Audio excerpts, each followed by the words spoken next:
On May 25th of 2020, George Floyd, a Black American, was murdered under the knee of a Minneapolis police officer during his arrest for allegedly attempting to use a counterfeit bill.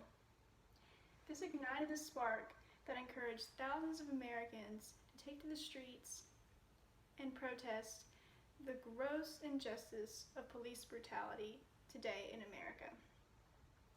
Everyone should recognize the severity of police brutality, especially on Black Americans.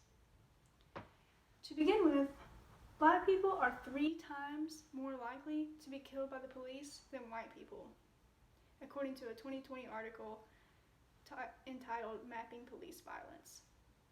And of course, the numbers for white people being killed by the police is higher than the number for Black people being killed by the police.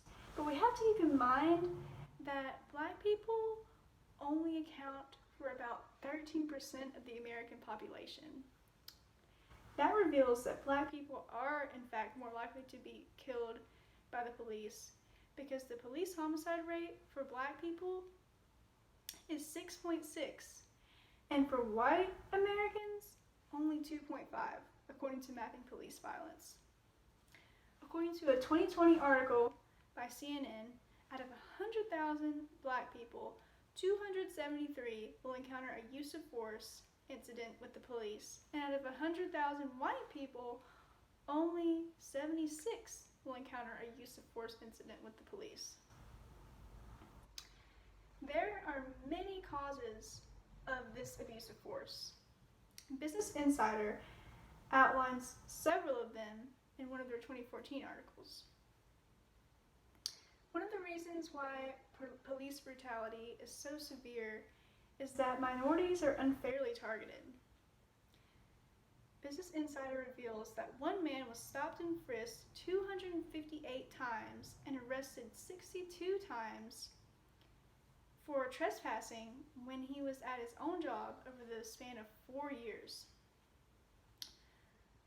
According to the article, this communicated to police that minorities are in fact an easy target.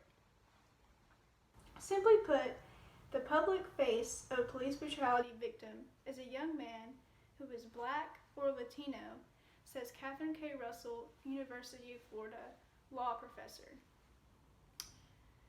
Another cause is that the consequences of police using unnecessary violent force against citizens are minimal.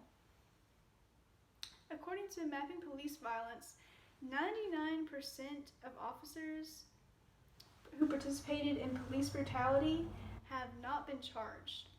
And of the mere 18 cases brought against police officers in 2015, 10 ended with no conviction of the officers, according to a 2020 article by 538. Finally, one other cause of police brutality is the increasing militarization of police. Former President Obama stated during his push for gun control, "Weapons of war have no place on our streets," according to the Business Insider article. The article also mentions that having a hammer and seeing everything as a nail is the same thing that is happening when police hold military-grade weapons in America. There are many ways that people in America can help to stop police brutality. The first step is to create awareness. We should create awareness for ourselves and also for our friends and family. We can work to educate ourselves. We can sign petitions, donate, and even have conversations with our families. Contacting legislators is also a good idea. According to in an article from 2020 by NBC, there was a bill that has recently been unveiled called the Justice in Policing Act that would ban the use of chokeholds by police and no-knock warrants in drug cases, like the one that was used in the incident that led up to the murder of Breonna Taylor in March of this year. Finally, protesting is one way that Americans have decided to display their feelings about police brutality. This has been occurring recently and frequently as a response to the murder of George Floyd. These protests have actually resulted in the conviction of all 4 of the officers involved in his murder. All in all, police brutality against Black people is a true problem in America today. Countless lives have been lost due to the abuse of power by police. Everyone should recognize from the evidence I presented today that the issue is highly prevalent in America, and it's due to various causes.